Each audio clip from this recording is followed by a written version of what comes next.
Hey everybody, it's Craig with Smartphoneenvy. I'm here with today's Smartphone News Friday, September 9th, 2011. This just in. First up, file lender released the fucking thing already. IBT reported today the iPhone 5 should be in customers' hands the first week of October.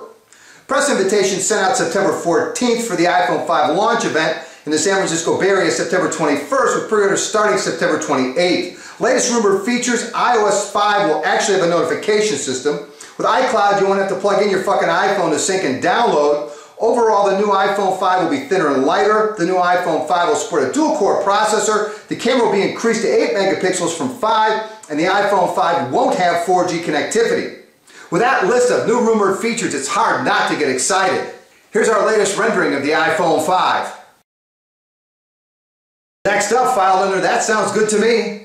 Sony Ericsson announced this week the handsets that make up the Xperia 2011 lineup would receive Android 4.0 ICS once it becomes available. The current crop of Xperia handsets are running Android 2.3 Gingerbread and are scheduled to be updated to Android 2.3.4 later this fall. The Android 2.3.4 update brings with it USB on the go, Sony 3D sweep panorama for the camera, better Facebook integration, swipe-like text input, integrated screen capture, and video chat via Google Talk.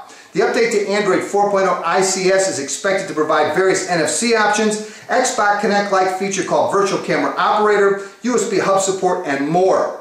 Sony Ericsson created a bad rep when they released an earlier Xperia lineup with outdated Android software. However, they seem to be working diligently to remove themselves of that stigma. Next up, file lender, fuck that hurts. Chalk up a big win for Apple today as a German judge held up the preliminary injunction against Samsung for the sale of the Galaxy Tab 10.1 in Germany. The judge found a clear impression of similarity with both devices, offering a minimalist, modern form with flat screen and round edges. I didn't realize flat screens and round edges were part of Apple's intellectual property, but I guess they are. Apple also won an injunction concerning the Galaxy Tab 7.7, which was banned from the floor of this year's IFA in Berlin. Samsung's comments on today's ruling: "We're disappointed with this ruling and believe it severely limits customers' choice in Germany." The message from Apple: if you can't beat them, fuck them. That's the American way. Next up, the Motorola Droid Bionic is now available at your local Verizon retail store for $299.99 with a new 2-year agreement. The Bionic is the first 4G LTE smartphone from Verizon to offer a dual-core processor along with a very respectable list of other high-end features. 4.3-inch QHD display, 16 gigabytes of internal storage, 1 gigabyte of RAM, 8 megapixel camera, 1080p video capture, and Android 2.3.4 Gingerbread. My question is the Bionic worth the additional $100 charged by Verizon when their 4G LTE coverage is so limited? Here's a look at the Verizon 4G LTE coverage map, and the green stars indicate areas that should have LTE coverage by the end of this year. So with that in mind, will you buy a Droid Bionic anyway?